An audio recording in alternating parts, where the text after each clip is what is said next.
Hey everyone, welcome back to FPL Fran. Today's video is going to be a bench boost 1 game week 1 draft video. A lot of people have been requesting for this piece of content, and I did want to take some time specifically to actually create a draft that I would be comfortable playing myself. And I think, full disclosure, I am not planning right now to go for a bench boost 1 game week 1 draft, but my mind could easily be shifted. What I've been saying so far is we don't really have a 4.0 goalkeeper who looks like he'll start game week 1. If we do, I would be even more tempted to just pull the trigger on the bench boost 1, forget about the chip. I don't think it has so much of a sort of long-term impact as a lot of people suggest. I think it does influence, of course, the way you wild card, potentially, the way you even start here in game week 1, of course. Because for me, the opportunity cost of, let's say, going for a bench boost 1 is probably dropping as many Crystal Palace players that I would have wanted to have. Not saying that Palace actually start the season with good fixtures. Actually, if you look at the opening, maybe 3-5 fixtures, they're actually pretty poor for Palace, and then they get progressively better. I am personally planning a quite late wild card, and I'm hoping that the Palace players can sort of provide me, I guess, the value of keeping them from a game week 1 perspective deeper into the season. But for a lot of people who bench boost 1, I think it's not essential necessarily to have Crystal Palace players. You can easily create a draft that's strong in bench boost 1 and not overly strong, right? You don't want the strongest bench in the world because it's very unlikely that that strongest bench in the world is going to really mean you have a good team going forwards from game week 1. But I think you can still do it.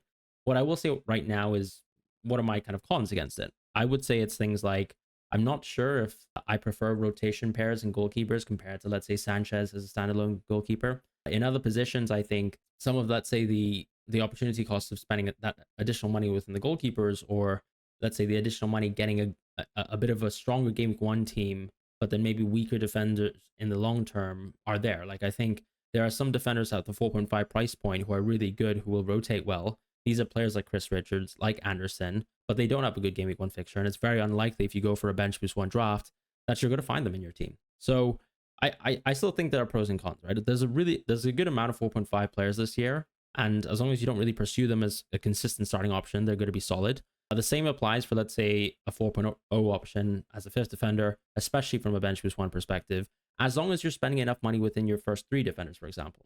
Then in the sort of midfield and forward positions, I do think we have enough depth, and a lot of the depth that enables bench boost 1, in my opinion, this year is this sort of DEFCON concept where within the midfielders that get Seabrit points, you will actually just benefit by simply owning someone who is a 5.0, a 5.5, who suddenly enables absolutely everything within the game. So that's going to be the draft concept.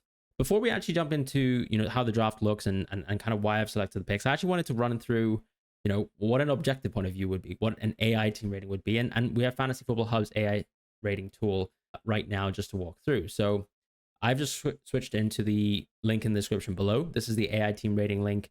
You can find it very easily. Click on the link, and all you have to do is click on this button, which is upload FPL team screenshot. Whether you're a mobile user or a website user, I'm a website user, and I'm really not enjoying the UI this season from FPL, but I just click upload FPL team screenshot. Find the picture of my bench boost 1 draft, upload it, and that's it. It's as simple as it is. Click on the button here, which is I'd like to receive fantasy tips by email from Fantasy Football Hub. Analyze my team, and that's it. Got my team rating here, 93 out of 100. I can even get recommended transfers as well, but it is a pro tool, and it's something that you don't need to use. The draft rating is actually completely free. If you want to boost up the rating, as you can see, there are things that can be suggested to sort of improve the quality of the draft rating. This is interesting, right? Suggesting that Palmer can go, Rodgers can go, Strand Larson can go. I'd probably say that maybe, with the exception to Palmer, I love Palmer. Those 2 players are players that I'm comfortable with moving on, and I'd be interested to see who they are. And if I was to take a guess in the midfield, I'm not sure who it is. It could be an Arsenal player, potentially. And then in the forward position, I'm not so sure. So we'll have to see. But switching gears into the draft and sort of walking through, what my sort of plans are with it. The plans of the draft are pretty much as follows. I think the 4.0 option for game week 1 is simply the best here with Joe Rodon from Leeds. I think, yes, of course, there's Goodmanson as well. But, I'm a Seabit man. I will trust Rodon Seabit's last season, and he's going to be in the draft. Wan-Bissaka is also going to find himself in the draft. I talked about this earlier on in the video, where one of the issues I think when you go for a bench boost 1 draft is I'm not sure if Wan-Bissaka is the best 4.5 this season. I wouldn't also go out and say he's the worst defender this season. A lot of people are saying he's now overrated. This is still the highest scoring 4.5 defender last season. He wasn't absent from getting CBIT points, right? One of the issues, I guess, with Wan-Bissaka is we do profile him as a really good defender, but unfortunately, because he plays a sort of fullback type position, wing back position at times, he actually gets more recoveries than he gets, clearances, blocks, interceptions, tackles, which actually reduces the CBIT sort of ceiling, I suppose. But he is actually very attacking. And I think that is the dramatic change that allows you to go Wan-Bissaka. And then on top of that, if you have 3 enough strong defenders, and Wan-Bissaka is someone you call upon as your 4th defender, I don't think it's the worst thing in the world, as long as those 3 strong defenders are really strong. And I think I have them here in Virgil, in Tarkowski, and Nico Williams. So Nico Williams for me fulfills a lot of things, right? He's a CBIT man.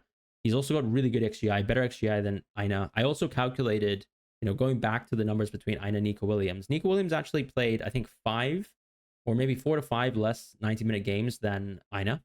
And he actually still had 13 CBIT games versus Aina's 5. So that's quite impressive. On top of that, with Nico Williams, he actually has higher XGI. So the only pro that I think Aina has over him is potential to get bonus. Aina is actually a huge hub of the team when it comes to sort of passing out the back.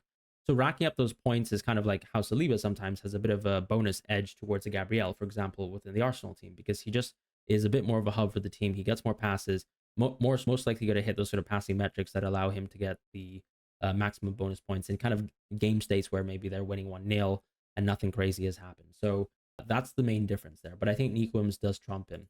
Tarkowski, we're just going to go for him as long as he's fit to start the season. If he's not fit to start the season, I don't know if I would go Tarkowski. I think the player that I would actually move to would probably actually just be Murillo. I have no issues going Murillo, but the issue with this draft is I'm actually tripled up on Nottingham Forest.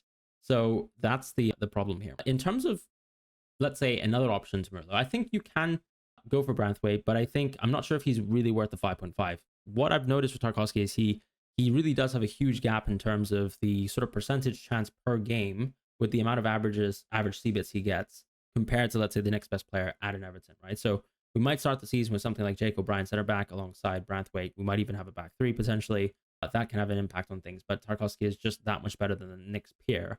And at that point, I'd probably actually still pursue a slightly worse draft, maybe let's say going for a Munoz in this case. Or maybe in the midfield, I make a few changes and, the draft can change around as well, because there isn't only just one CBIT player or DEFCON player within the midfield. We know that there's a lot of other defensive mids that will be quite interesting. For example, Ryan Christie at 5.0. Even Granit Xhaka, who's come into the game at Sunderland, has really good fixtures to start the season. I'm not sure if he's going to be a CBIT magnet. I think people are sort of overrating that aspect of things, because I don't think you can necessarily just say slightly deep lying player is going to get a lot of CBIT points. You also have to sort of actually do a lot of the defensive work.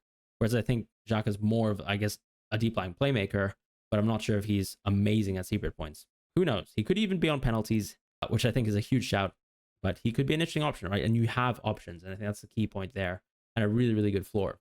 Virgil, I think, is quite a lock, and part of this is because the Game Week 1 fixture is actually quite good. One of the things I'd say that's a con when you go for a bench boost sometimes is it's like the opportunity to sort of mix and move between positions. My latest draft actually doesn't have Virgil, but the reason why I'd go for Virgil here is probably because to actually get out a good team in Game Week 1, I've actually created probably a weaker, I guess, 4th defender and a 5th defender. So I'd like to have a really permanent defender that I don't need to rotate ever. Like Virgil is someone that I'd be comfortable playing in any single match of football. His permanence of minutes are always there. So that's that. In goalkeeping positions, so I've actually still stuck with Sanchez and Verbruggen.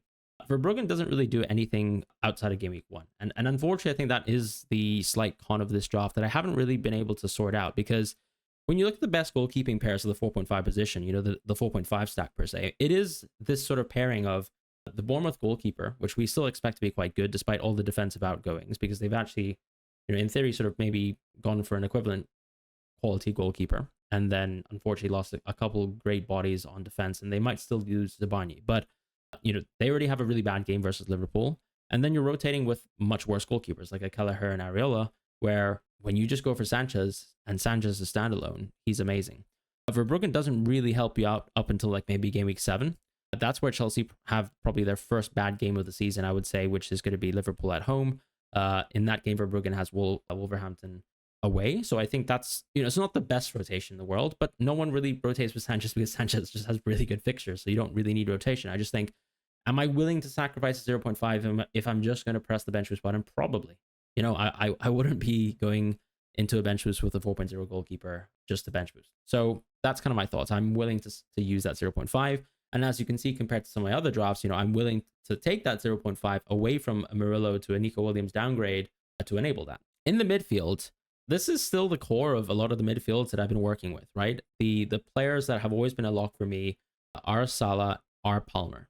Now, when I actually look at the Fantasy Football Hub projections, Palmer is actually a little bit worse than Saka. And part of that, I think, is because the Fantasy Football Hub team strength model really rates Arsenal really highly.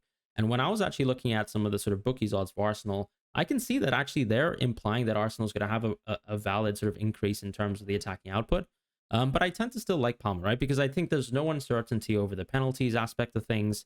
Maybe his minutes will reduce with a lot of incoming still probably to come into this Chelsea team, and maybe Chelsea to pursue a little bit more rotation this season, which could hurt Palmer. But the same can be said for Arsenal, right? They are trying to implement rotation as well. Palmer played a lot of minutes last season regardless. I don't think his minutes are severely impacted. What we tend to see is, when someone like Neto gets subbed off, Palmer just moves into a different position at times. And so I think his minutes should be mostly safe. It's players like Enzo, for example, who still get subbed off a little bit earlier, and that has more of an impact on those sorts of players. So yeah, I'm a Palmer over Saka person. Maybe that's personal bias, but I think the fixtures are there as well. NDIA is really, really good for DEFCON, so I think he's just quite an easy hold. I've actually been thinking about, yes, of course, season long, I think Ismaila Sarr is probably better than NDIA, but to start the season, I think NDIA is actually still better than Ismaila Sarr. And I haven't really looked into, I guess, how much better the NDIA DEFCON is. I think Ismaila Sarr and someone like maybe, a Semenyo, these are players who still actually play for teams that press a lot and turn over the ball a lot, force their opponents to turn over the ball a lot. But their secret numbers are still not anywhere near NDIA. So I think actually at the end of the day, NDIA is a pick that I really, really like. The new midfielder here that I have is Anderson. And compared to some other previous drafts that I've sort of debuted, the change here is going for an Anderson over an Ismaila Sarr. And part of that is game week 1 is so much better for Anderson. And part of this is because I've actually decided to actually beef up the offense compared to some of the other drafts that I've actually fielded out. And conceptually, I actually think this is something I might even consider for my own draft, right? Maybe moving into, let's say, 2 7.5 forwards, because I don't necessarily love a Sarr so much on the fixture basis. And I could just happily start the season with a Strand Larson on the bench. In this situation, within the forward position, I've gone for Wood. So the triple stack is here. I've got Nico Williams, I've got Anderson, I've got Wood. Brentford at home is just an exquisite game. I mean, if we just even look at the draft right now, the amount of home games we have is a lot, right? We've got Sanchez, Virgil, Nico Williams, Salah, Palmer, Rodgers, Anderson, Wood, Solanke, Strand Larson, Verbruggen, and Rodon. So, and the only 2 away fixtures are versus teams that are actually coming up from the championship that we're still expecting to be most likely the worst teams in the league, despite, Sunderland's insane transfer outgoings and huge pull, and Leeds probably not signing as many players as they wanted to have, but are still expected to be the best, I suppose, of the promoted sides. As I said, Verbruggen isn't someone that I particularly love, but he's on the bench. Strand Larson does join the bench for this game week here because Wood and Solanke, I think, do outclass him. So do most of the midfield, including Anderson. I'd like to do a little bit of almost like a math demonstration of, in theory, I guess, how the secret points will play out from a sort of an expected value point of view. And I'll probably do that in a separate video. But yeah, I think I would never have an issue with the draft having Anderson. Is he boring? Yeah, on paper he is, but points are points in FPL. And it's very likely that you can still play Anderson a lot of weeks. And most often than not, to be honest, these kind of 6.5, 6.0 players aren't going to have an insane sort of average expectation per week. Anderson still gets you set pieces. He can get you into the bonus sometimes. He is really good at Seabrit at the end of the day. And there must be someone that you could be pivoting to at the 5.0, 5.5 position, or you simply have a 3-4-3 structure, which is exactly what this draft has. Wood, Solanke, and Strand Larson are all players that I would comfortably play over Anderson week on week on week on week. And I'm not going to feel bad in a few weeks' time if Anderson isn't someone I'm super happy with my draft. If Anderson's the biggest problem with my draft, I think this draft is good. So that's kind of my position on Anderson. Rodgers is someone that I've actually gone for always within a lot of my drafts, because I think he's one of those players in FPL where, yes, he's gotten a price increase in FPL, and I think a lot of people are a little bit allergic to price increases, but he's got really good fixtures to start the season.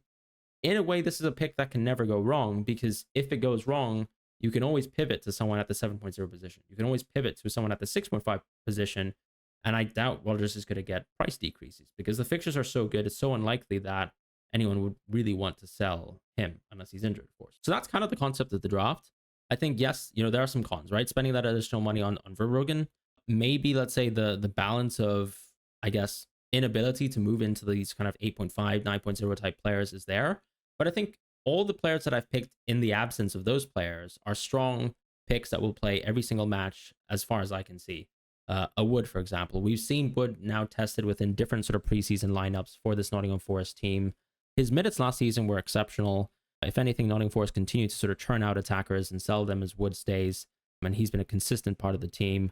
Solanke is projected to have an absolutely insane season. And in a future video, I'm going to do a little bit of a projection type video where I'll be looking at the season-long projections by sort of bookies markets and sort of comparing that to the sort of price points in FPL to sort of make comparisons about, you know, how I feel versus how the market feels and sort of make my thoughts known. But I think Solanke is just such a brilliant pick. Obviously, he might have a niggle. We'll see what happens with that. But that's basically the draft in terms of the bench boost one aspect of things. It's pretty close, to be honest, to my own current draft. I think what I've realized within my own draft sometimes you will notice actually in these sort of C-bit type defenders, sometimes you drop 0.5 and it can have a huge impact on C-bit. Sometimes I think people kind of look at C-bits almost as if we were ranking players. But I think, for example, someone averaging, let's say, 10.5 C-bits is hugely different from someone averaging something like 8.5 C-bits. It's not just the case that you want players to do C-bits in general. You really want them to be consistently doing really well in defensive contribution, because that is the difference between, let's say, getting those +2 points for 20% additional of the time or 30% additional of the time. And that has a huge impact on points. And a good example of that is, as I said at the start of the video, with Nico Williams versus an Oli Aina. Yes, they play for the same team. Yes, they're both fullbacks for the team. But there's 8 games of difference, and Nico Williams played 4 to 5 less games of, you know, real football, I suppose, when it comes to minutes, and was still able to vastly outscore Oli Aina on that basis. Now, Aina did get a lot of bonus points. He did get goals and assists as well. So did Nico Williams, but obviously to a lesser extent. But if I was to sort of bet going forwards, you know, who would I actually think will have a better season? I'd probably take my chance with Nico Williams, unless they sign another left back to sort of compete for that position, and someone who will actually quite justifiably take minutes away from him. But I think he's been a really high performing player for them. So that's the type of pick and sort of logic that I will approach to picking players at this moment in time. This draft also has 0 in the bank. Some people always love going through the season with a 0.5 in the bank. Can you squeeze 0.5 in the bank with a bench boost one team? I think you can, right? What are simple places where you can do that? I think Rogers downgrading could make sense. If you're not happy with Tarkowski and he's not ready to start the season, you can easily move him towards a 5.0 type option. Like maybe that kind of forces you to have a slightly worse draft, and maybe it's Lecroix who actually joins the team, someone like that, of that ilk, who you can almost play every single week after this, and you'd feel a little bit better about him, and he'd be like the worst part of your bench boost. I think, as I said at the start of the video, you don't want to be creating a perfect bench boost draft. Like we're not here to necessarily just pick every single West Ham player that we can. I think a lot of the value here comes from how Nottingham Forest have really good games, and they're, I think, still reasonably well priced for the start of the season, considering how good the fixtures are. Same can sort of be said for like some of the Everton picks that we have here. And then across the board, I don't think it's too hard to justify, you know, slamming a Salah within your draft. And you can still see we can still afford some really competent forwards, despite the absence of, let's say, a Watkins and Gyökeres type. Some people are now getting much more interested into putting Wirtz back into their drafts, or a Bruno in their drafts. And I think there's clearly a room and a place for these sorts of players, but I don't see a huge difference in terms of if you wanted to allocate the money into a 6.57 million players, and then the opportunity cost of that is suddenly getting you a slightly better defense. I don't really quite see the massive gap in not having a Wirtz or not having a Watkins. That's my personal opinion, and I could prove it to be extremely wrong, but I take my chances with the sort of players for this draft, and I think it is very well rounded. And going forwards, of course, this leaves you with the opportunity to rotate quite a fair bit. The defense, I think, is a touch weak, right? There's going to be some weeks where Tarkowski, for example, like we mentioned in my previous draft video, like he's going to have Liverpool away in game week 5. Nico Williams will have Arsenal in game week 4, and Wan-Bissaka isn't perfectly going to cover in these situations, but you're still picking players here who have the opportunity to get Seabrit in tougher game states and tougher matches, and that could be hugely beneficial. Like, for example, we've seen the statistics on, let's say, how, I don't know, let's say a Nottingham Forest or let's say a left back does versus a Liverpool. So there's still going to be situations and contexts where some of these defenders under a vast amount of pressure versus a specific type of team will still deliver. Like, am I expecting much from Tarkowski versus Liverpool? Not really, even though he did score in that game last season. Am I expecting much from Nico Williams versus Arsenal? Not really, but does he still have a reasonable chance of getting Seabrits? Yes. these are the kind of things that I think you know are a bit of a floor compared to last season where we were just pursuing expected clean sheets. And I think you need to bake in, of course, the opportunity. And I think something, and this is something that has been missed by a lot of people, but if you're over invested in the 4.5 tier defenders, which are probably going to be worse defenses, a lot of people are still missing the point in terms of how often you're going to concede 2 goals per game and how much that's going to taper the points and what the additional offerings of a Seabird does. But if you can sort of rotate and cover sometimes, and I think Wan-Bissaka actually has some pretty good games, right? For example, Tottenham at home and Crystal Palace at home in games 4 and 5 are still nice matches. These are home games, and these are opportunities where Wan-Bissaka can either get decent expected clean sheets or at least some attacking returns, which are better than playing your Liverpool and Arsenal. So that's kind of where I'm at with this draft. I hope this helps some of the people out with Bench Boost 1. I think, as I said, Bench Boost 1 still makes a lot of sense. I can see why people want to use it.